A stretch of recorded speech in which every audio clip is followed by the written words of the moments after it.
Nombre, vamos a poner esta predicación del día de hoy. Padre Santo, Padre amado, bendito eres por siempre, Señor.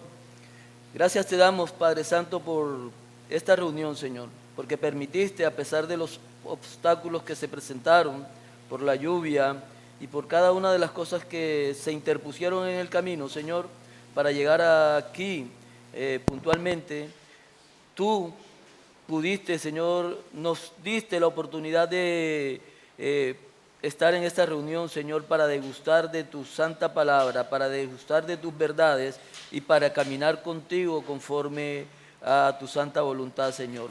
Te damos gracias porque no merecemos escuchar tu palabra, Señor, porque no merecemos este regalo que nos trae, Señor, en esta noche, Señor, que es el degustar tu palabra y escuchar la palabra escrita, Señor, hablar acerca de tu Hijo amado Jesús, Señor. En nombre de Él te ofrecemos este servicio, esta predicación, Señor, y te pedimos que toques nuestros corazones, Señor, y para que seas tú obrando en cada uno de nosotros y transformando nuestra mente y nuestro corazón para que podamos llegar a los pies de tu Hijo amado Jesucristo según tu santa voluntad. Amén. Hermanos, el hermano Marlon ya nos leyó Hechos 4, 1 al 22 y estamos en la serie hasta lo último de la tierra, hasta lo último, y estamos en Jerusalén, estamos en el templo, y recuerden que el templo de Jerusalén es el centro de la religión judía. Estamos ahí y estamos en medio de uno de los milagros que ocurren en nombre de Jesús, en nombre de Cristo, que fue hecho por Jesús, y que los apóstoles Pedro y Juan hicieron en nombre del Señor.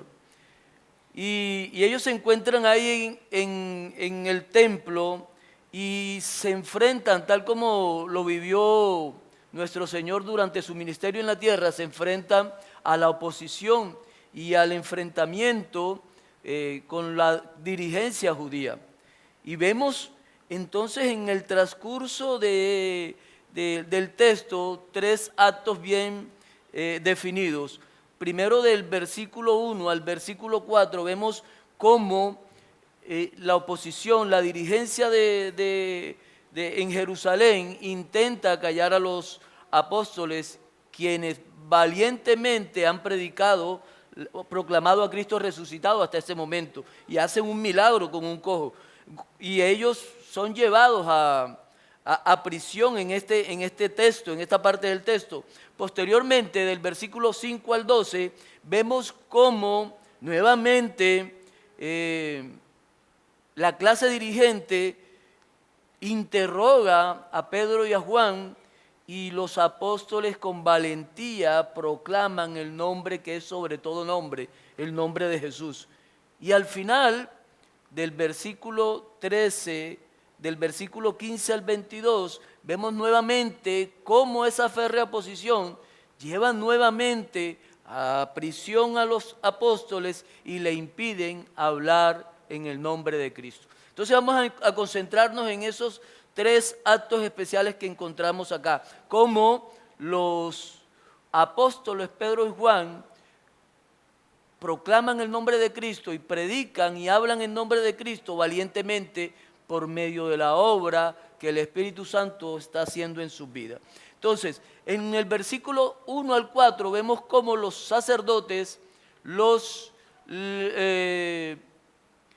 el capitán del templo y los saduceos intentan impedir que Pedro y Juan hablen en nombre de Cristo, y ellos son apresados. Tenemos que tener en cuenta algo. Los sacerdotes pertenecen a las familias levíticas aristocráticas y ellos son los encargados del culto y la adoración. El capitán del templo es la segunda autoridad después del sumo sacerdote y es encargado de mantener el orden público en el entorno del templo. Y los saduceos son una secta conservadora que están en contra de la resurrección y en contra de la tradición oral. Entonces ahí vemos cómo este grupo, estos líderes se conjugan para apresar e impedir que Pedro y Pablo hablen en nombre de Cristo. Y eso es lo que vemos en esos primeros versículos, la oposición férrea del liderazgo judío ante la predicación y la proclamación del nombre que es sobre todo nombre.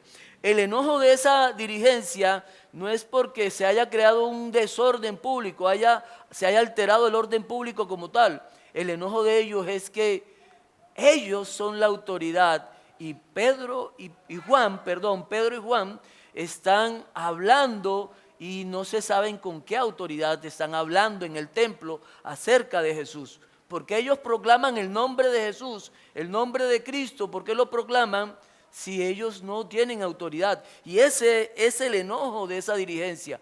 ¿Con qué autoridad hablan estos en el templo? ¿Y con qué autoridad están haciendo este milagro que tienen ahí? Entonces miren, el liderazgo se opone no porque no sea obvio que el milagro que hicieron es una manifestación y es como notariar y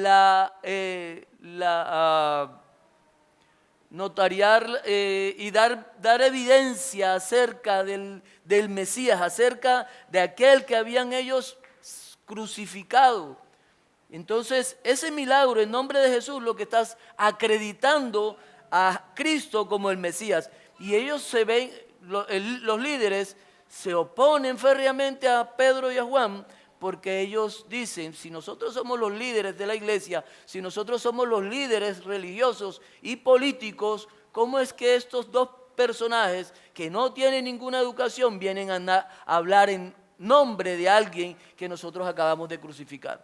Y recuerden que no hace sino pocos días el Espíritu Santo se había derramado en Jerusalén sobre decenas de personas en el Pentecostés. Y no hacía casi 2 meses que Cristo había sido sepultado, había sido crucificado, sepultado y había sido resucitado y había resucitado. Entonces todos esos hechos se están conjugando y ellos están pidiendo en nombre de quién y con qué autoridad están hablando de aquel que nosotros crucificamos hace unos días, de aquel que se hacía pasar por el Mesías.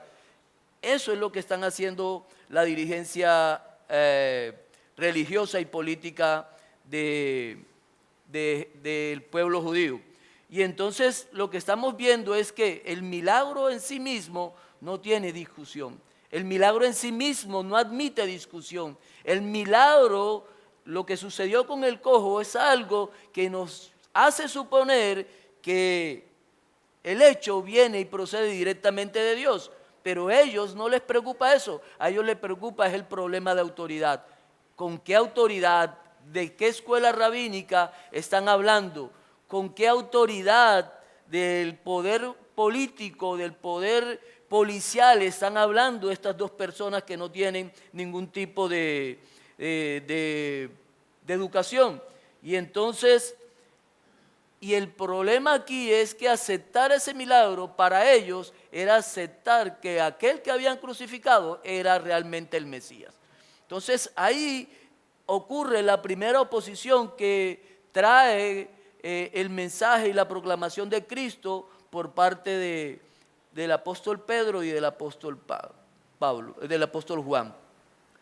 El mensaje, si nosotros podemos ver, los apóstoles, los mensajeros fueron detenidos, pero el mensaje no pudo ser detenido. Esto es una de las grandes enseñanzas que nos trae. A pesar de la prisión, a pesar del encarcelamiento y la aprehensión de los apóstoles, el mensaje llegó a las personas y el versículo 4 nos dice que los convertidos y a los que Dios transformó su corazón ese día superaron los 5,000. Si ustedes me acompañan en el versículo 5, podemos ver, en el versículo 4 podemos ver que dice: pero muchos de los que habían oído la palabra creyeron y el número de los varones era como 5,000. Hermanos, el mensaje de Cristo, el mensaje del Evangelio no puede ser detenido por manos humanas.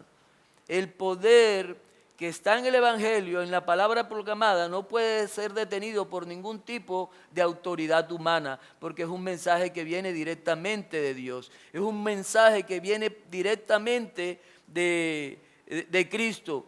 De esa manera, aunque ellos fueron encarcelados, el mensaje llegó y tocó el corazón de muchas personas, y los que creyeron, recuerden que estamos en Jerusalén y la intención del libro de los Hechos es llevar a la iglesia hasta los confines de la tierra. Y en Jerusalén ya los que se habían convertido superaban los 5,000. La iglesia, en este sentido, hermanos, no avanza porque encuentre o no oposición. La iglesia avanza a pesar de la oposición que encuentre.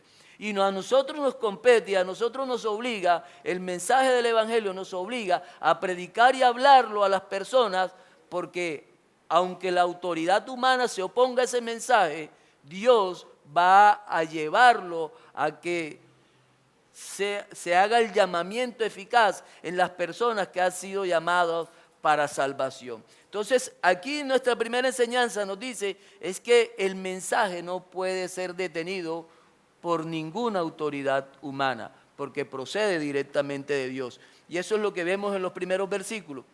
Del versículo 5 al versículo 2, nosotros nos vamos a encontrar en el interrogatorio que hace el Sanedrín a los apóstoles Pedro y Juan. Y entonces nos dice que ahora allá se encontraban los saduceos, se encontraba el capitán del templo y se encontraban los sacerdotes levitas, los sacerdotes aristocráticos de la tribu de Leví, y ahora nos encontramos que aparece Anás, aparece Caifás, el sumo sacerdote, y aparecen otros miembros de la élite sacerdotal. Nuevamente la dirigencia religiosa y política aparece aquí para perturbar la llegada del mensaje de Dios, para perturbar la proclamación del mensaje de Cristo, para perturbar la llegada del Evangelio a las personas que han sido llamados por Dios a degustar del Evangelio. Y entonces encontramos que Anás y Caifás, en el versículo 5 habla de Anás como el sumo sacerdote, pero realmente el sumo sacerdote en esa época era Caifás. Anás había sido nombrado sumo sacerdote hasta el año 15 y en el año 18 Caifás es el que desde el 18 al 36 es Caifás quien directamente asume el papel de sumo sacerdote en el entorno de la iglesia, del pueblo en Jerusalén.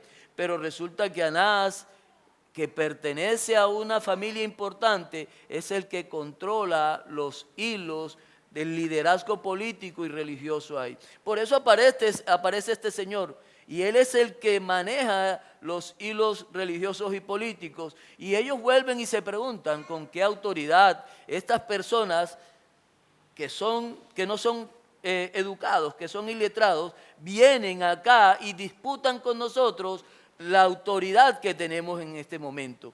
Y entonces en la mentalidad del Sanedrín, ellos dicen, aquí no hay ninguna forma de que estas personas que no conocen de la ley, que no conocen de nuestras ceremonias y nuestros ritos, puedan venir a enseñarnos.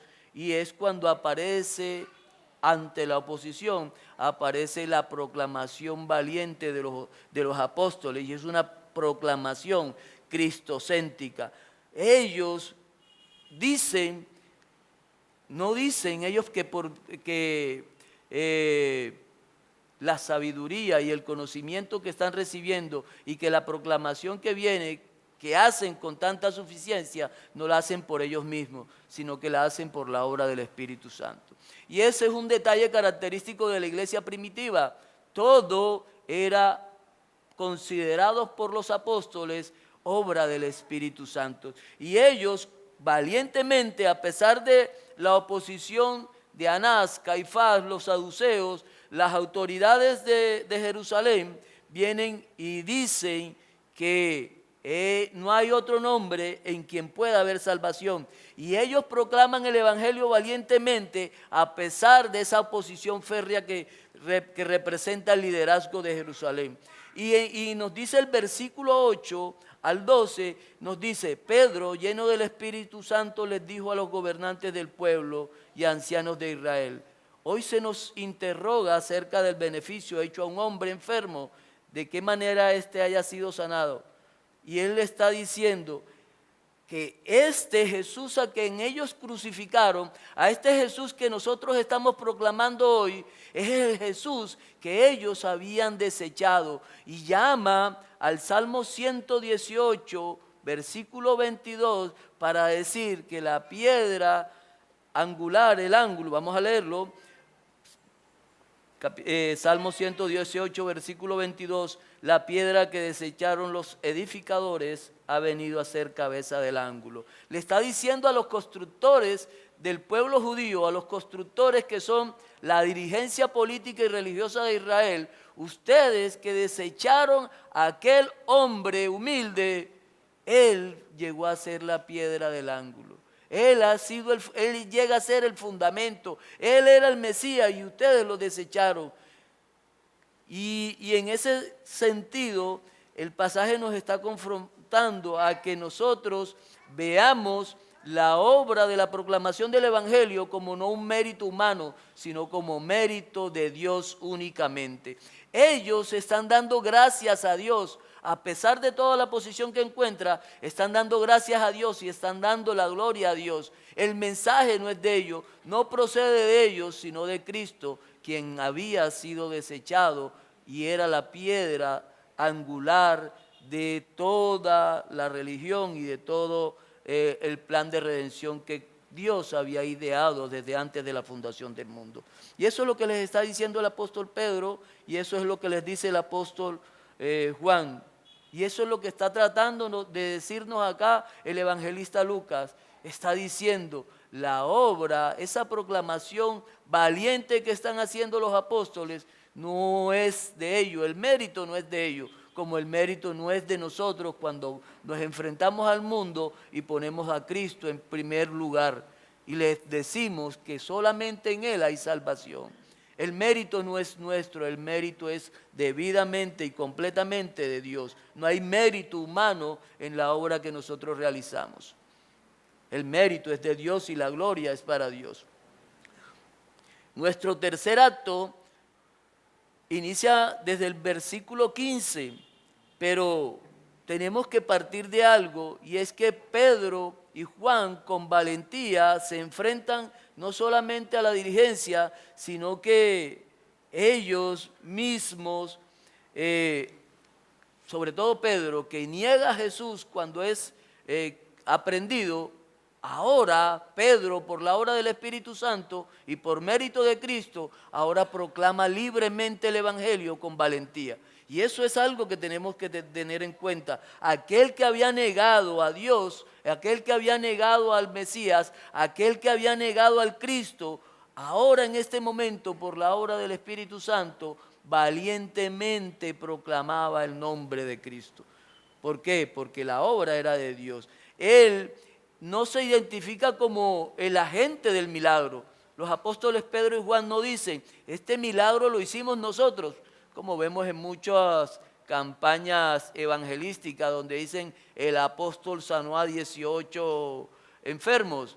No, aquí el apóstol Pedro y el apóstol Juan están diciendo: el milagro es obra de aquel que ustedes crucificaron. No es mi obra, no es nuestra obra, sino la obra. Y en nombre de Él, si ustedes están pidiendo autoridad, están diciéndonos, están preguntando con qué autoridad nosotros estamos predicando el mensaje, les estamos contestando que lo hacemos en nombre de aquel que ustedes desecharon, en nombre de aquel que ustedes crucificaron, en nombre de aquel que ustedes rechazaron.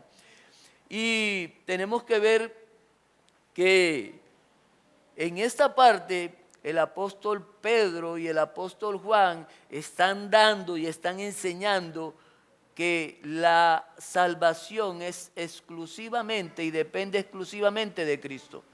Lo que ellos están diciendo es que no hay otro nombre bajo el cielo dado a los hombres en que podamos ser salvos. Él les está diciendo, ellos les están diciendo a las autoridades: ustedes reclaman porque nosotros estamos proclamando el nombre de Cristo, pero ese nombre es el que tenemos que proclamar, porque es el único en el que nosotros encontramos salvación.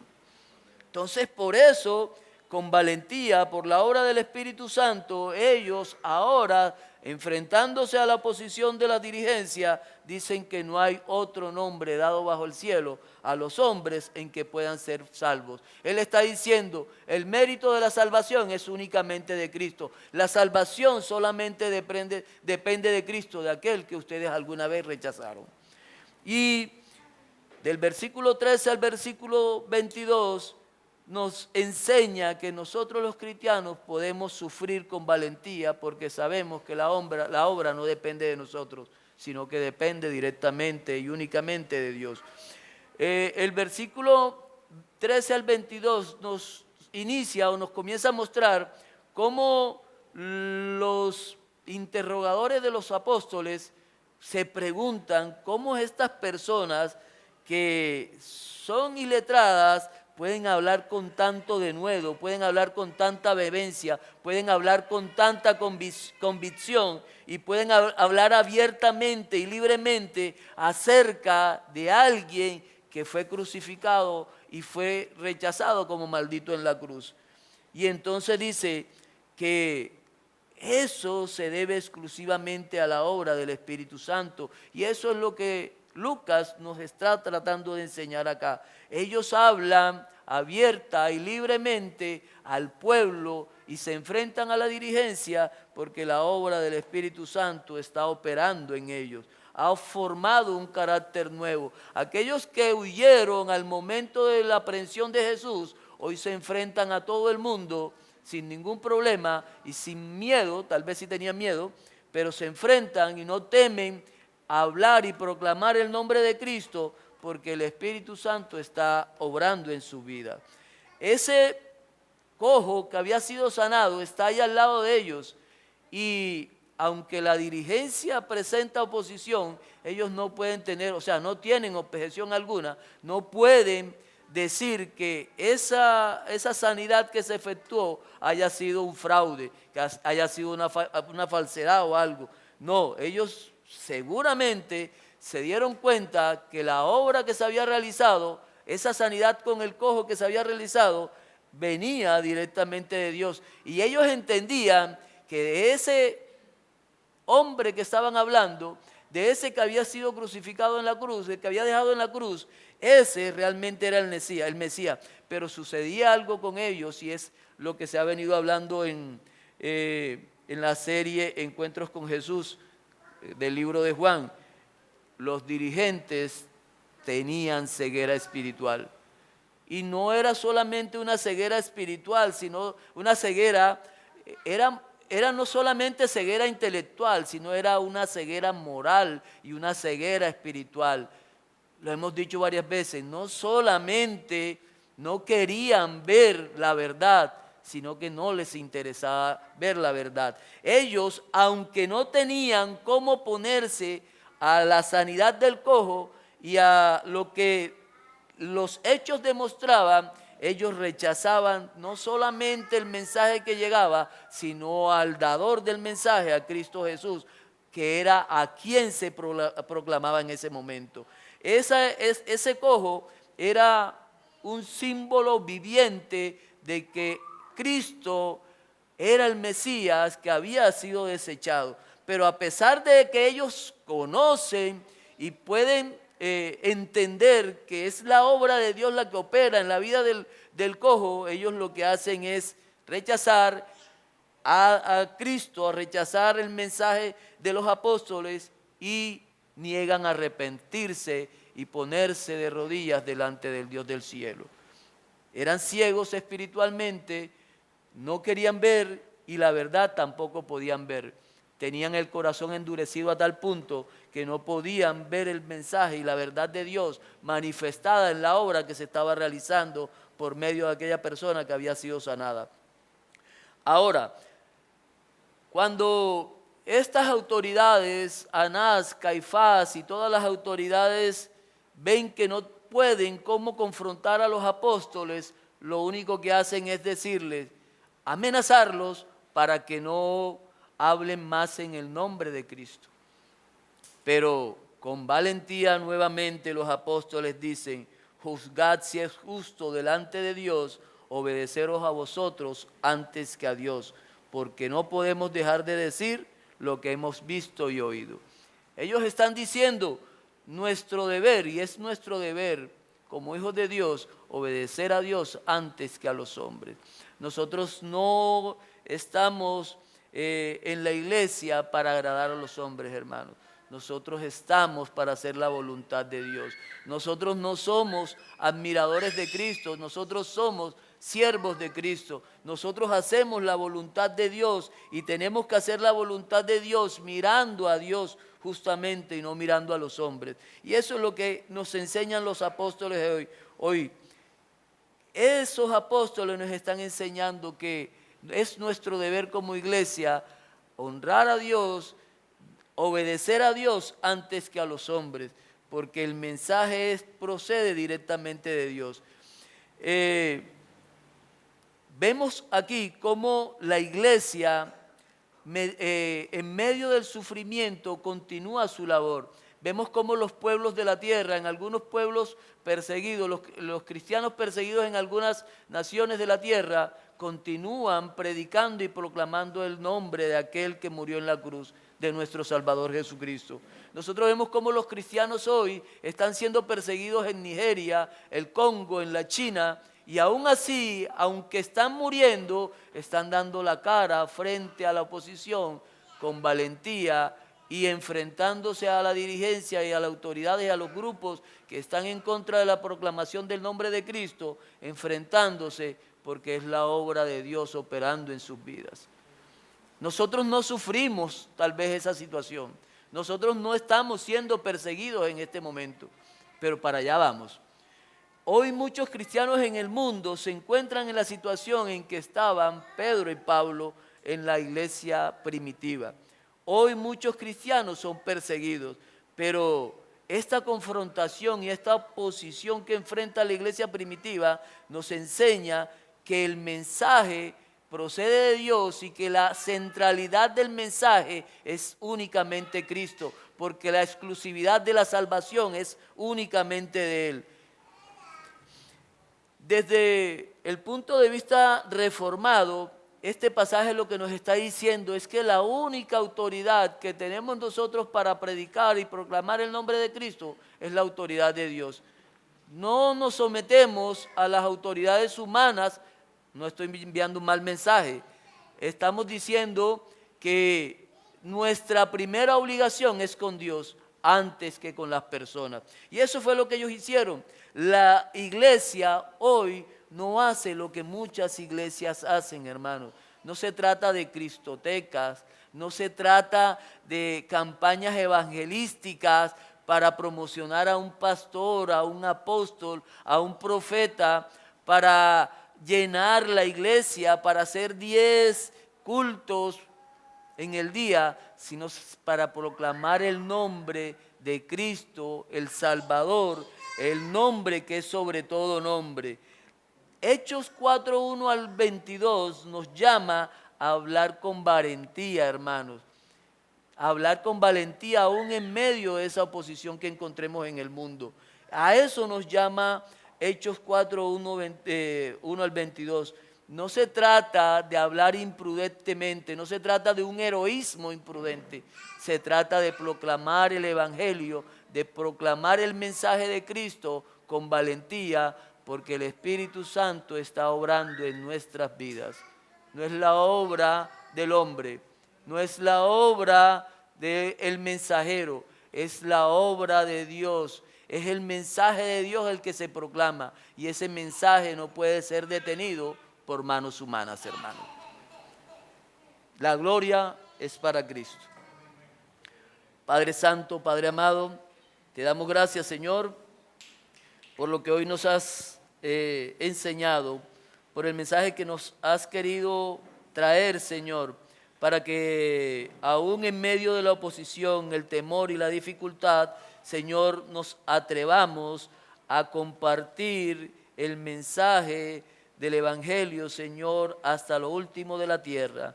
Señor, sabemos que partiste en Jerusalén, Señor. Sabemos que comenzaste la obra en Pentecostés, Señor. Pero 2000 años después, Señor, hoy estamos acá recibiendo, Señor, el poder del Espíritu Santo para que podamos proclamar, Señor, según tu santa voluntad, el mensaje de Cristo a todas las naciones de la tierra.